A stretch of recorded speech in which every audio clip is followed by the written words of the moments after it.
निवेदन.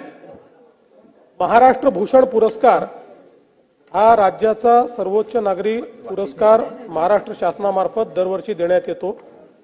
या पुरस्काराचे स्वरूप रक्कम रुपये 25 लाख, मानपत्र, मानचिन्ह व शाल असे आहे. दिनांक 12 मार्च 2025 रोजी महाराष्ट्र राज्याचा सर्वोच्च पुरस्कार देण्याबाबत मुख्यमंत्री यांच्या अध्यक्षतेखाली झालेल्या निवड समितीच्या बैठकीमध्ये महाराष्ट्र भूषण 2024 पुरस्काराकरता श्री राम सुतार ज्येष्ठ शिल्पकार यांच्या नावास सर्वानुमते मान्यता देण्यात आली आहे.